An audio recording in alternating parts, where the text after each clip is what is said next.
आपको कहा था जो मर्जी हो जाए, अमेरिका धोखा देगा, ईरान को धोखा देगा, पूरी दुनिया को धोखा देगा, और ये सिर्फ आप और हमारी नजर का धोखा है। वरना जो प्लानिंग चल रही है, ये इतनी बड़ी आग लगने वाली है, आप और हम उसका तसव्वुर नहीं कर सकते।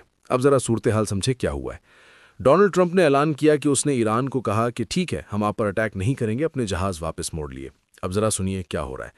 ईरान पर अटैक रुका है क्योंकि ईरान पर जो अटैक हुआ था, जो साइबर हमला हुआ था उनका सिस्टम डिसेबल करने के लिए, वो है नाकाम। अब होने जा रहा है बड़ा हमला और ट्रंप देने जा रहा है धोखा एज यूजुअल। और एटलीस्ट इस दफा एक चीज तो बड़ी क्लियर है कि ईरान को पता है। अब सूरत हाल जरा देखिए। अमेरिका अपना एयरक्राफ्ट कैरियर अब्राहम लिंकन उसने मिडल ईस्ट में भिजवाना शुरू कर दिया और वो पहुंच रहा है। उसके अलावा साउथ चाइना सी से अमेरिका के जितने बॉम्बर्स थे वो आना शुरू हो गए हैं। उसके अलावा यूरोप से जो अमेरिका का यानी मिलिट्री के हर चीज़, यानी फाइटर जेट्स, उसके बाद अटैक प्लेन्स, रीफ्यूलिंग प्लेन्स, और इसके अलावा बॉम्बर्स, बहरी बेड़े, एयरक्राफ्ट कैरियर, ये जितनी चीज़ें हैं वो यूरोप से लेकर तमाम की तमाम चीज़ें इस वक्त मिडल ईस्ट में पहुंच रही हैं ईरान पर अटैक करने के लिए।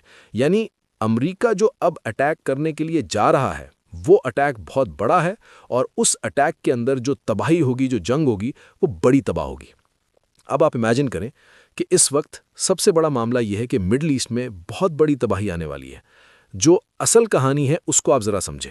आप सिर्फ सिंपल सी एक सूरत हाल बताएं। इसराइल ने कितने साल इंतज़ार किया है जिस स्टेटस पे वो खड़ा है उस मुकाम पर आने के लिए? 2000 साल या इससे भी ज़्यादा? आप बताएं।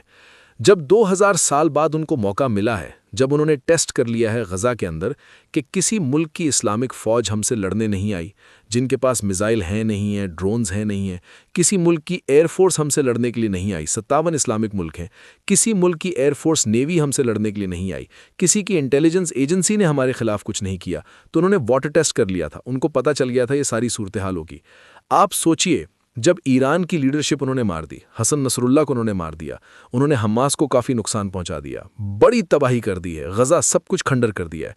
आप बताएं कि उसके बाद शाम के अंदर बशारुल असद को उन्होंने तबाह कर दिया, उसकी जगह बंदा उनका अपना आ गया, शाम की एयरफोर्स नेवी सब कुछ तबाह कर दिया।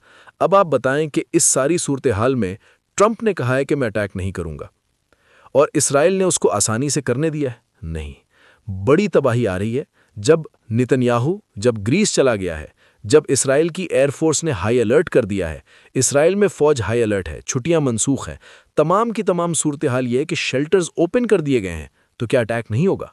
अटैक होगा, और इतना बड़ा अटैक होने के लिए जा रहा है कि हमने आज